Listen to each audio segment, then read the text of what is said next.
नमस्कार दोस्तों, आप सभी को इस वीडियो में स्वागत है। इस डॉक्यूमेंट्री का उद्देश्य दर्शकों को मौर्य साम्राज्य के गौरवशाली इतिहास, उनकी उपलब्धियों, चुनौतियों और शासकों के जीवन के बारे में शिक्षित करना है। साथ ही दर्शकों को इस अद्वितीय इतिहास से जोड़े रखने के लिए रोमांचक और रोचक तरीके से प्रस्तुत करना है। क्या आप जानते हैं कि एक किसान का बेटा कैसे बना भारत का सबसे महान सम्राट? क्या आप उस साम्राज्य की कहानी सुनना चाहेंगे जिसने पहली बार पूरे भारत को एक झंडे के नीचे जोड़ा? और कैसे चंद्रगुप्त मौर्य, आचार्य चाणक्य और अशोक ने इतिहास के पन्नों में अमर कर दी अपनी विरासत? यह कहानी है सम्राट चंद्रगुप्त मौर्य की, आचार्य चाणक्य की और उस साम्राज्य की जिसने विश्व इतिहास को बदल दिया। स्वागत है मौर्य साम्राज्य की अद्भुत कहानी में। मौर्य साम्राज्य का आरंभ। 3री शताब्दी ईसा पूर्व का भारत, मगध साम्राज्य की राजधानी पाटलिपुत्र एक राजनीतिक और सांस्कृतिक केंद्र थी, लेकिन भारत छोटे छोटे राज्यों में बटा हुआ था। विदेशी आक्रमणकारियों के हमले लगातार हो रहे थे। इसी समय एक अद्भुत घटनाक्रम हुआ।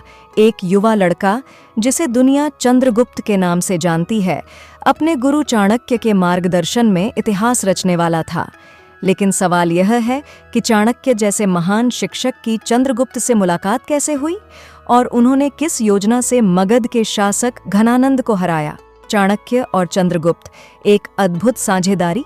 चाणक्य, जिन्हें कौटिल्य और विष्णुगुप्त के नाम से भी जाना जाता है, तक्षशिला के प्रसिद्ध शिक्षक और रणनीतिकार थे। जब उन्होंने देखा कि घनानंद अपनी शक्ति का दुरुपयोग कर रहा है, उन्होंने उसे सत्ता से हटाने की ठानी। लेकिन चाणक्य के लिए एक ऐसे व्यक्ति की जरूरत थी जो उनका सपना साकार कर सके, और तब उनकी मुलाकात चंद्रगुप्त से हुई।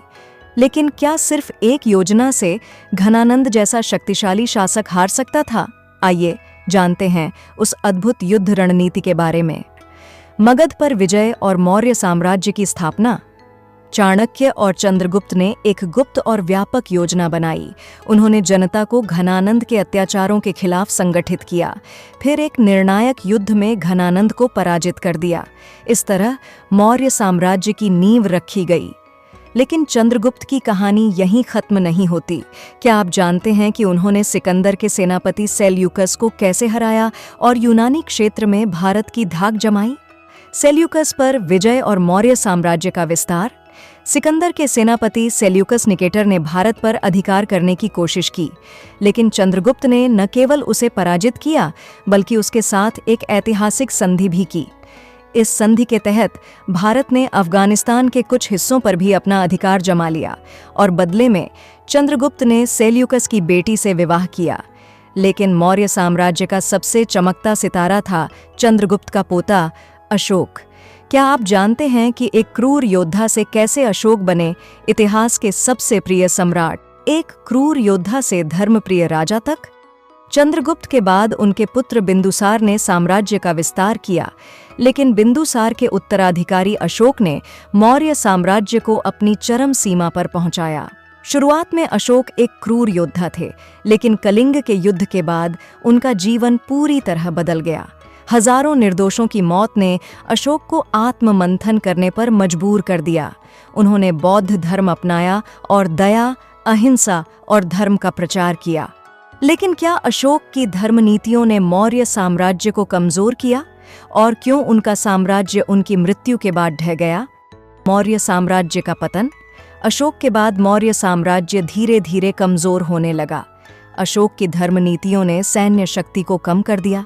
आखिरकार 185 ईसा पूर्व में अंतिम मौर्य सम्राट बृहद्रथ की हत्या कर साम्राज्य समाप्त हो गया। मौर्य साम्राज्य केवल राजनीतिक शक्ति का प्रतीक नहीं था, यह विज्ञान, कला, प्रशासन और कूटनीति का एक शानदार युग था। चाणक्य का अर्थशास्त्र, अशोक के शिलालेख और पाटलिपुत्र की समृद्धि आज भी हमारी सभ्यता को प्रेरित करती है।